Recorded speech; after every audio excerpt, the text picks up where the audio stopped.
Good evening, everyone. It's Tony here from Lockster Reads. I'm back. I'm afraid, sorry to be absent for so long. I have been ill, and it took a bit longer to shake off than I thought it was going to. Although my nose is it's still slightly weird. Um, I did manage to finish two books during my temporary absence. Um, I finished Bernard Bergonzi's Heroes Twilight. Coffee strainer. Let me just get rid of food strainer. Let me get rid of that. Anyway, um, this was excellent. It was first published in 1965. This is the third edition from 1996. He made some changes for this edition. He talks about that in the preface. I really it's out of print as far as I could tell. I really recommend this though as a first introduction to World War One literature in a way that's probably more helpful than Paul Fussell's The Great War and Modern Myth. In the book, which is reasonably short, it's only, if we exclude appendices, etc., it's only 228 pages, and it covers everything you need. It sort of talks about what the way literature about war was written before World War One. It sort of talks about some of the preludes to World War One, particularly Thomas Hardy. Then it goes through the sort of main poets. So we get poets 1, Brooke, Grenfell, Sawley; poets 2, Graves, Blunden, Reed, and others; poets 3, Thomas and Gurney; poets 4, Sassoon; poets 5, Rosenberg and Owen; then civilian responses; then retrospect 1, autobiography; then retrospect 2, fiction, remythologizing David Jones's in parenthesis, and finally memory and myth. And then there's an appendix in this edition called the problem of war poetry. Now, what that means is you get a good guide to all the various key types of writing in the war, and it has less of a what's the word I'm looking for Fussell? Fussell has an objective with his book, and it has a narrow selection of writers. This book has a wider selection of writers. A lot of them are the same, and some of their conclusions are the same. They're not. It's not. I'm not. I don't think I'm not talking about whether one's better or another's better. But I think as a first book about the literature of World War One, I think this is probably where I would go. Now I've read it. He does have his own objective, and he talks about on page 167, if I can find the quote. He talks about, I have tried to suggest characteristics of the literature of the Great War, the suppression of the hero as a tangible ideal, a nostalgic love of rural England, which Fussell also talks about in some detail, combined with an anguished sense that centuries of English tradition were being overthrown. Could be 2025. The alienation of the soldier from civilians, and he talks about that. But he talks about each poet, their poetry, the themes of their poetry, what works, what he thinks works, what doesn't work. And how it changed, how the literature changed. There is before the Somme and after the Somme, in most general terms. But there is also post, like the literature written during the war and literature written after the war. And he talks about the mythology of and how that view of the war has transferred to the present day. And he says there is an element of the worst parts of the war being the mythology that we have, that the war was a waste of time. No, sorry, that's incorrect. That the war wasn't worth fighting. That men were sacrificed for nothing, and Um, and the people that led that war were stupid, short, and lions led by donkeys. That view of World War One, and he says that's not entirely true. And I would argue that there is the problem with World War. One of the problems with World War One is it's overshadowed by World War Two, and is to some degree blamed for World War Two.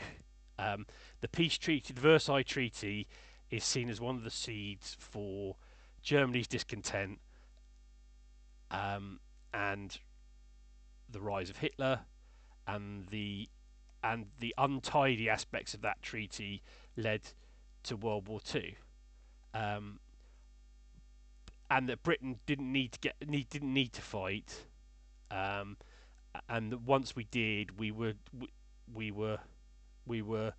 it was the end of Britain as we know it. And there's an element of truth in the latter thing.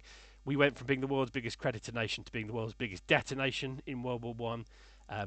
Countries we lent money to reneged on their debts. Russia, I'm looking at you. And things were different after World War One.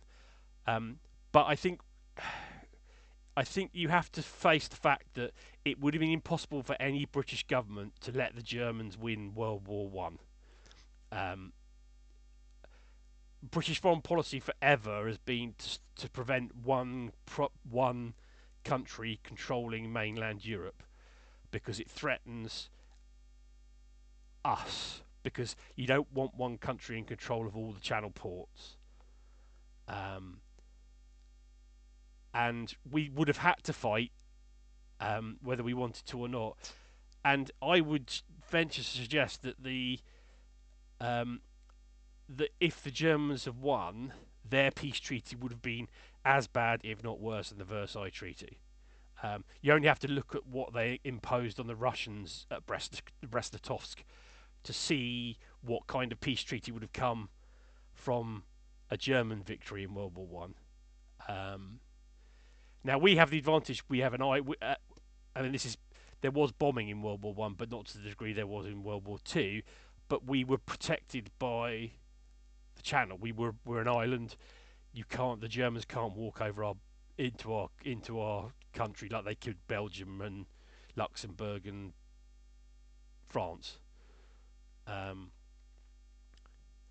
There's also the fact. So I think that part of the view of World War One is not necessarily wrong. But it's slightly overdone.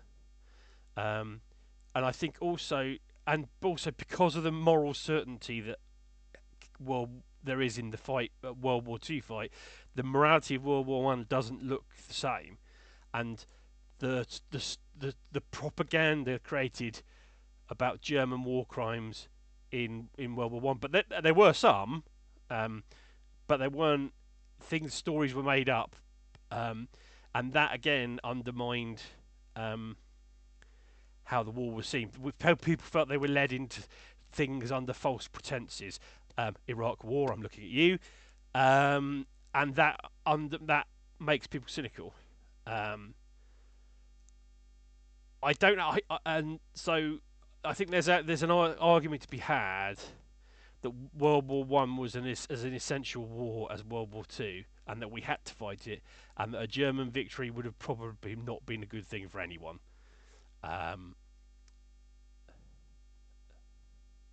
The other thing that's often forgotten about World War One, and I think is important to understand from a British perspective, particularly, is that the British were pretty much anti-standing army post English Civil War. We didn't like them. Kipling writes poems about it. It's Tommy this and Tommy that.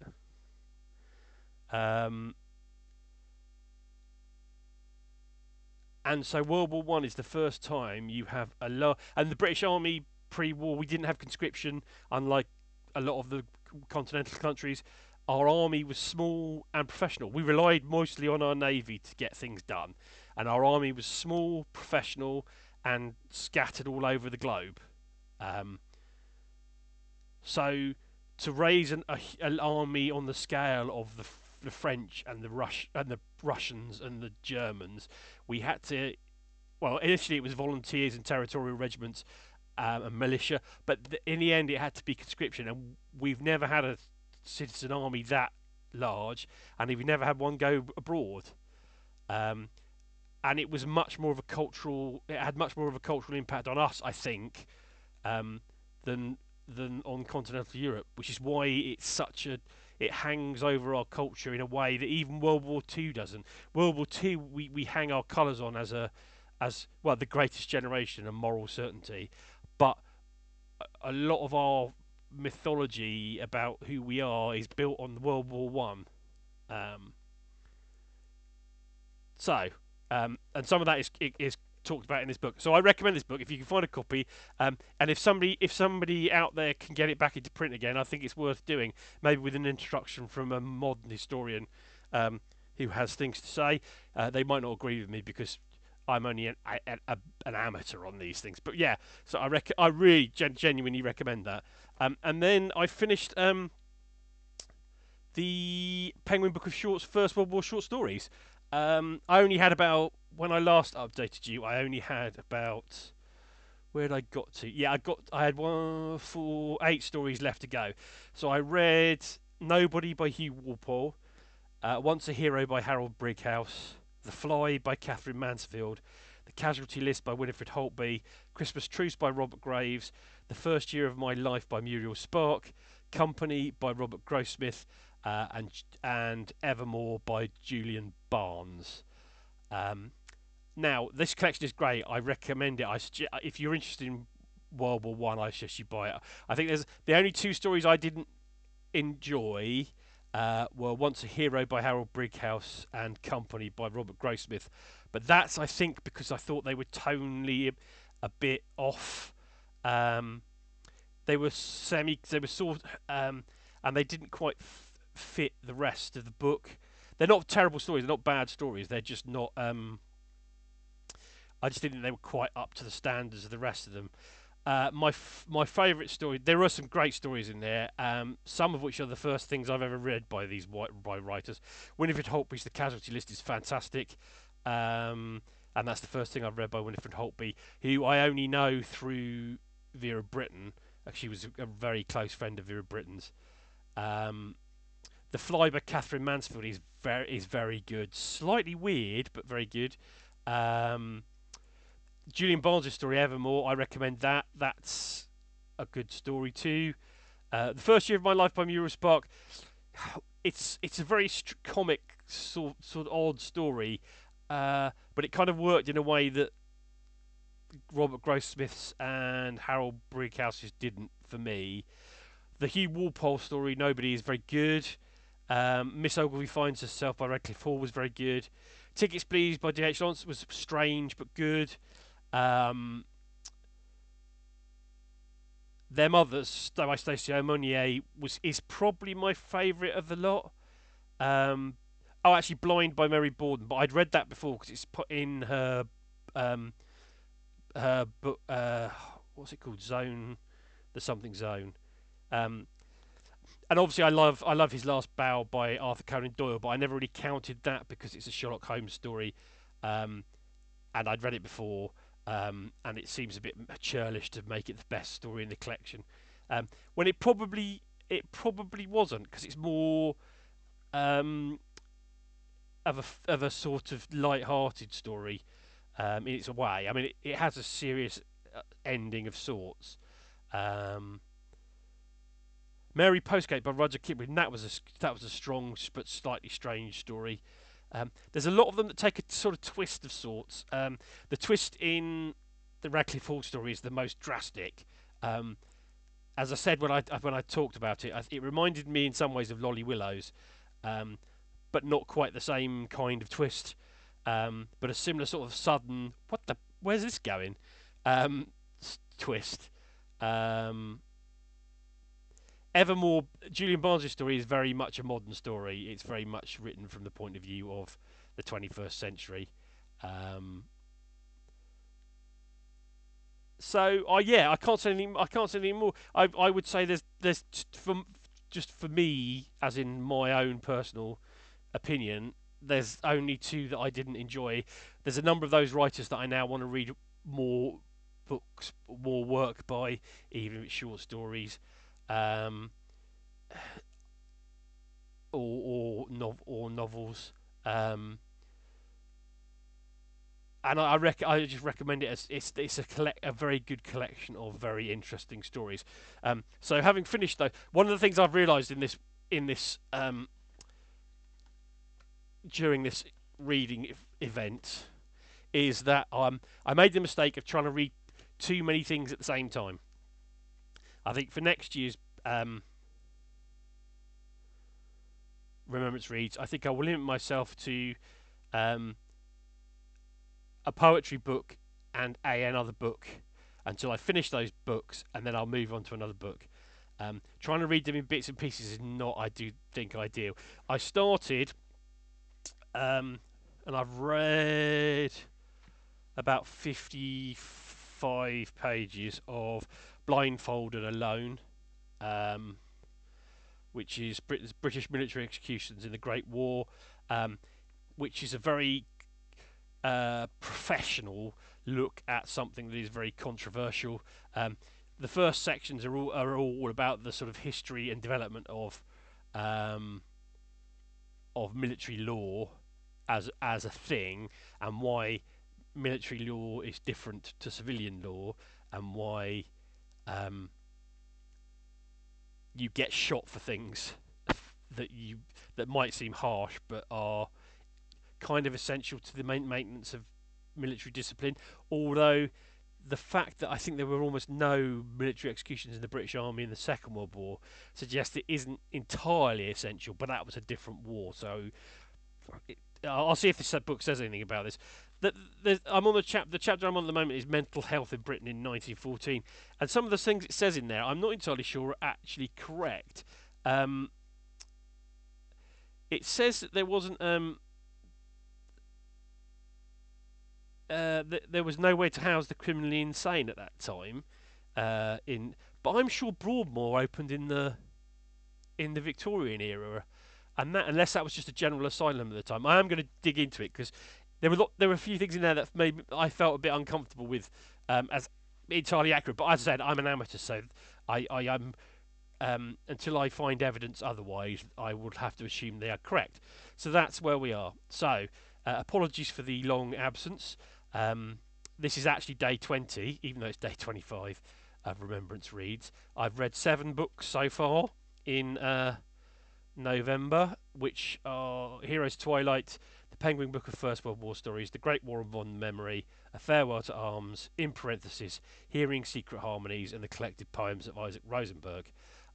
I have started Undertones of War, and I've started Blindfold and Alone, and I've started David Jones' Engraver, Soldier, Painter, Poet, all of which shows again that I've made a tremendous error of judgment in trying to start too many things at one time. I think I'm going to focus on Blindfolded and Alone and the David Jones book. I was supposed to do an interview this week about that. Because I've been ill, I've had to put that off. So that might happen at the start of December. I'll be honest, I'm a bit anxious about doing that. I'm anxious about setting it up. And I'm anxious about recording it, and I'm anxious about uploading it. I've never done it before, so I'm a bit nervous about that. But we shall see. So, like, comment, and subscribe. Send me money by Ko-Fi if you would like to. If you're feeling generous or generous. And I will stop now because it will just finish under 20 minutes. Have a good one, and I will speak to you probably tomorrow.